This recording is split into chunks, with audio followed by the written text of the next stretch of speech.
ఓం నమో వెంకటేశాయ. శ్రీమహాగణాధిపతయే నమః. శ్రీరామకృష్ణ గురవే నమః. సత్వవాన్ సాత్వికः సత్యः సత్యధర్మపరాయణः అభిప్రాయః ప్రియార్హోర్హః ప్రియకృత్ ప్రీతివర్ధనః. శ్రీ విష్ణు సహస్రం 93వ శ్లోకంతో నామస్మరణ చేసుకుని భీష్మ ఉపదేశం విందాం. భూదాన అన్నదాన విశేషాలు విన్న తరువాత ధర్మరాజు, పితామహ, నక్షత్ర సంబంధమైన దానాలు ఉన్నాయంటారు, ఆ విశేషాలు తెలియజేస్తారా అన్నాడు. భీష్ముడు చెప్పసాగాడు. ధర్మనందన, ఒకప్పుడు దేవకీదేవి ఈ విశేషాలనే అడుగగా నారదుడు వివరించాడు. ఆ వివరాలను చెబుతాను విను. ఒక్కొక్క నక్షత్రానికి ఒక్కొక్క వస్తువును దానం చెయ్యాలి. అశ్విని, భరణి మొదలైన నక్షత్రాలకు వరుసగా అన్నిటికి కూడా దానాలున్నాయి.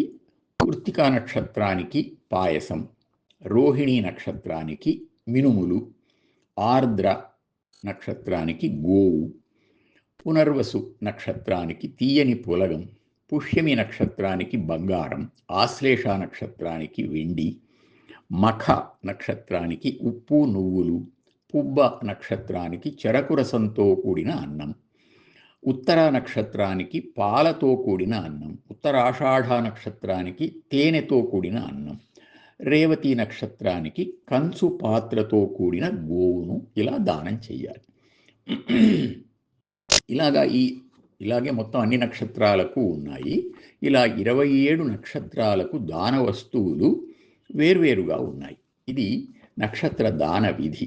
ఈ దానాల వల్ల ఉత్తమ లోకాలు ప్రాప్తిస్తాయి అని నారదుడు చెప్పినట్లుగా భీష్ముడు వివరించాడు. ఇది జ్యోతిష్శాస్త్రంతో సంబంధం ఉన్న దాన విశేషం. నక్షత్రాల ప్రభావం మానవుల మీద ఉంది అన్న సిద్ధాంతాన్ని అనుసరించి మన జన్మ నక్షత్రాన్ని కానీ లేదా ఆ రోజు ఉన్న నక్షత్రాన్ని కానీ తీసుకొని దానికి తగిన దానం చెయ్యాలి అన్నమాట. నా వస్తువులు నాకే ఉండాలి అనే లోభిత్వం తొలగించుకునేందుకు, అసంగభావం పెంచుకునేందుకు ఈ దానం ఉపకరిస్తుంది అనే మూల సూత్రాన్ని మాత్రం మర్చిపోకూడదు. అర్హత కలిగిన వ్యక్తికి ఉపయోగపడే విధంగా ఇవ్వడం అనేది దీనికి అనుబంధం. అంతేగాని దీనివల్ల ఎదుటివారిని మనం ఉద్ధరించడం లేదు. అందరినీ ఉద్ధరించేవాడు భగవంతుడే. ఇంకా మన ముక్తి సాధనకు వారు ఉపకరిస్తున్నందువల్ల ఆ దానం తీసుకునే వారికే మనం కృతజ్ఞులమై ఉండాలి. ఈ దృష్టితో తరువాతి దాన విధులను కూడా తెలుసుకుందాం. భీష్ముడు చెప్పసాగాడు. సువర్ణదానం ఆయురారోగ్య భాగ్యాలను ప్రసాదిస్తుందని, చిత్తశుద్ధి కలిగిస్తుంది అని అత్రి మహాముని హరిశ్చంద్రుడు పేర్కొన్నాడు. మనువు జలదానం ఉత్తమము అని చెప్పినందువల్ల బావులు, చెరువులు ఏర్పాటు చేసి ప్రాణికోటికంతటికీ ప్రాణప్రదమైన వసతి కలిగించాలి. అలాగే యాగాదులలో ఉపయోగపడే నెయ్యిని దానం చేయడం ఉత్తమం. నీటికి, నెయ్యికి ఉపయోగించే పాత్రలను, హోమానికి ఉపయోగించే సమిధలను దానం చేయాలి. ఛత్రదానం వల్ల వంశవృద్ధి, పాదరక్షల దానం వల్ల శత్రుకోటిని అణచివేసే శక్తి లభిస్తాయి. నువ్వులు పితృదేవతలకు ఇష్టమైనవిగా బ్రహ్మ కల్పించాడు. కనుక తిలదానం వారి ఆశీస్సులతో పవిత్రతను కలిగిస్తుంది.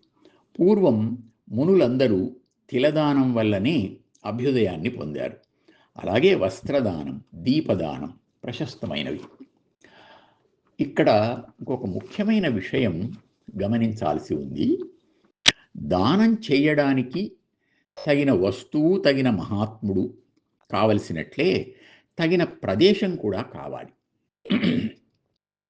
కాననము గిరులు నదులును నానాతీర్థములు భూజనంబులకెల్లన్ భూనుత సాధారణములు వానను ధర్మములు చేయవచ్చు నిజేచ్ఛన్.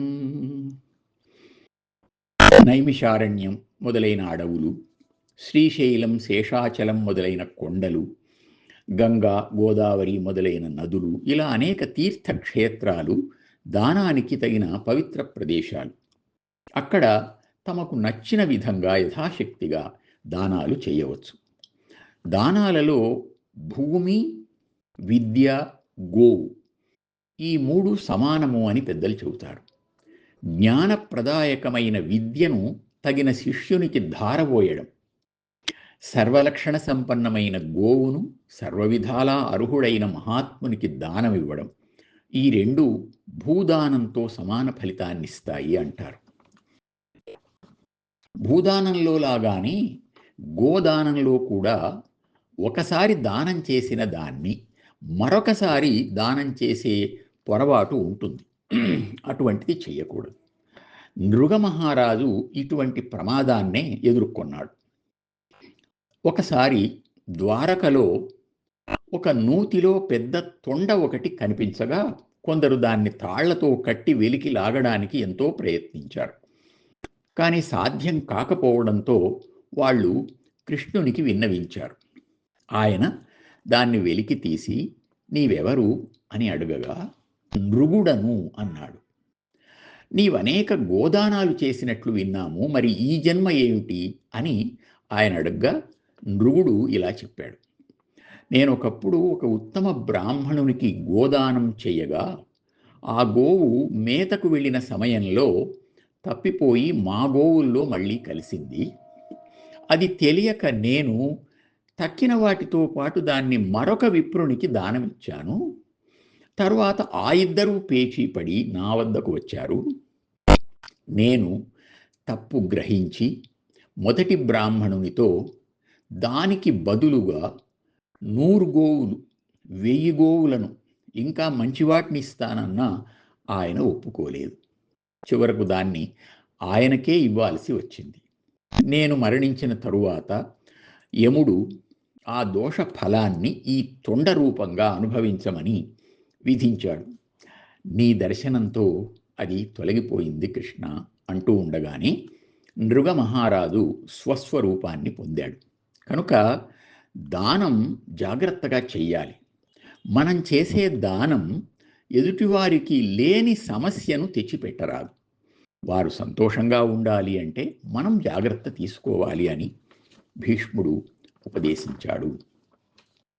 ఈ సందర్భంలో స్వాధ్యాయ యజ్ఞం, జపయజ్ఞం మొదలైన వాటిలాగానే దానయజ్ఞం కూడా ఒక ప్రధానమైన ముక్తి సాధనంగా గుర్తుంచుకొని దానయజ్ఞాన్ని కూడా శ్రద్ధాభక్తులతో నిర్వహించి సర్వయజ్ఞ ఫలదాత అయిన శ్రీ మహావిష్ణువు అనుగ్రహాన్ని పొందుదాం. ఓం నమో వెంకటేశాయ.